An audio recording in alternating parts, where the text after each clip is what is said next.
Hey guys, welcome back to another video. In today's video I'm gonna show you how you can switch my Instagram account from a private account to public account for everybody to see my posts and videos.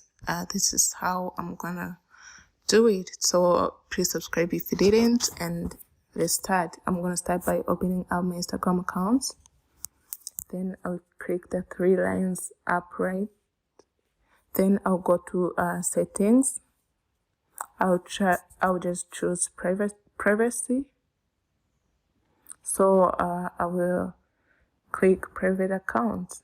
I will move it from private to public, so that will ask me again switch to public. Then anyone will be able to see your photos and videos.